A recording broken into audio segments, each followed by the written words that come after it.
Thanks very much for this interview on behalf of the British Free Press. I'm just wondering, with the EDL marches and the prison guard at the moment, what's your Britain First stance on this?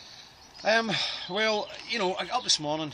Things were bad enough yesterday with people attacking war memorials and the EDL rampaging about the countryside. And I got up this morning and I'm met with headlines like this.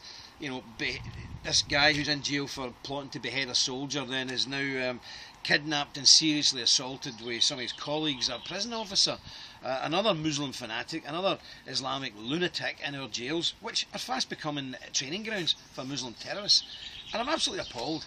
So first of all, Britain First sympathies go certainly to this prison officer and his family. It must have been a terrible experience. But I'd like to say people in England have to keep calm. I watched as bald-headed, boozed-up guys rampaging through different cities in England, and I've seen unheard of attacks on mosques and all that. It's not on. You don't attack people's place of worship. It's just the same as you don't attack war memorials. It's not on. And a wee word to the wise. I live in Belfast, and I've lived in Belfast through the Troubles, and it's very easy taking the lid off Pandora's box. It's a bloody hard thing getting it back on again. And I would like to say to some of these people who run these so-called far-right groups, the sad fact is, if brains were dynamite, some of the leaders wouldn't have enough to blow their nose.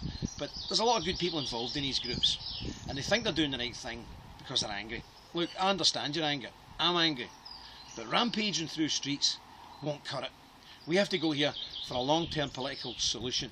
We have to campaign to bring the death penalty back in. We have to campaign to have these Muslim extremists rounded up and deported or jailed. That's the way we need to do this.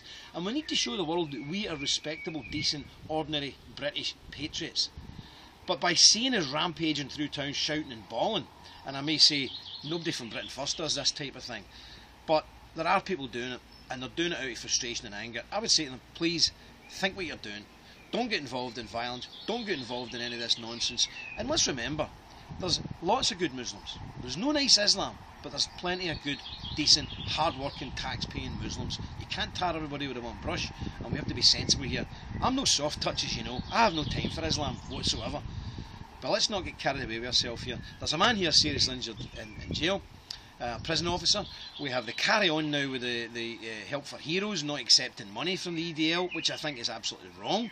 But at the same time, we need to stop and think what we're doing. And I would appeal to folk who are calling for folk out in the streets to stop doing it.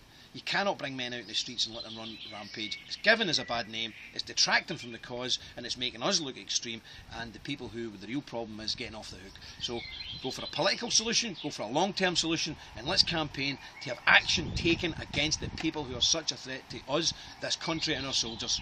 Thank you very much. Thank you.